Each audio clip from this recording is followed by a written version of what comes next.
That's the last ancient western red cedar left in Seattle, and we're doing what we can to keep trees just like it from turning into this.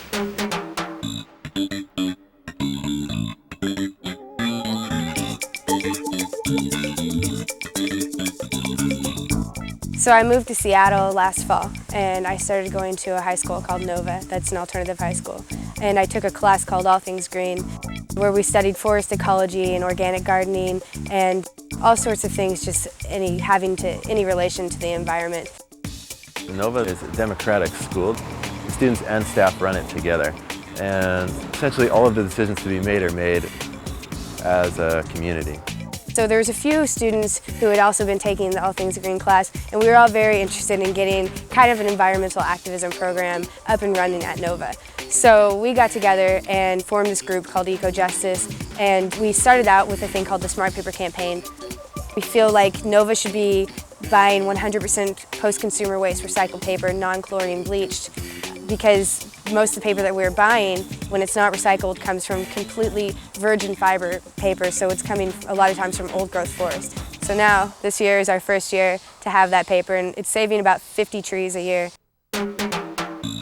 Eventually it kind of got to the point where we started working with the Rainforest Action Network on a campaign they had started in February against Weyerhaeuser. Weyerhaeuser is the #1 logger of old-growth forests in North America. So they're the largest operators across the boreal, across Canada, that are operating in intact forests that have never, ever been industrially logged. The Rainforest Action Network collected over 2,000 letters from students across the country, and they asked me if I would be willing to plan an action and go and deliver these letters to Weyerhaeuser. I got together a few students from our school that I'd been doing work with Eco Justice, and we went out to the Weyerhaeuser headquarters. The press was already out there, which was very intimidating and interesting. And we had this big box of letters that we had decorated the outside with some of the drawings and stuff that had come with the letters. And the media relations guy came and greeted us and was giving us all these talk points about how Weyerhaeuser is this environmentally ethical company and how we recycle and, you know, like, sure, we cut down old growth forests, but we're not doing it in the lower 48 anymore. And it's like, well, yeah, that's because they're already all gone. You logged them all, you know.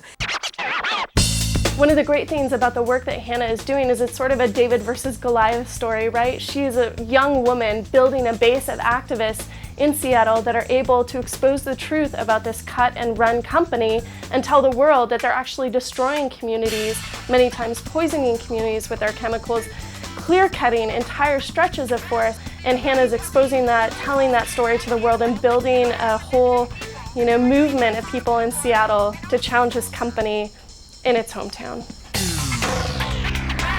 One of our first targets in the Rainforest Action Network campaign against Weyerhaeuser was Trader Joe's, because, believe it or not, they actually were buying all of their bags from Weyerhaeuser.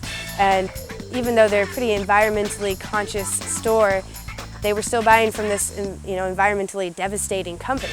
We did some tabling at Trader Joe's where we had people signing a petition asking Trader Joe's to switch to a more environmentally ethical company to buy their paper bags from. And we just got some really great news the other day. Trader Joe's has decided to cancel their contract with Weyerhaeuser. The Eco Justice Committee at Nova, I feel like it's going to go on, even though I'm gone from the school now. They're still continuing to teach classes and work with the community and trying to get people paying attention to the effect that they're having on the earth and the kind of differences and changes they can make for the earth.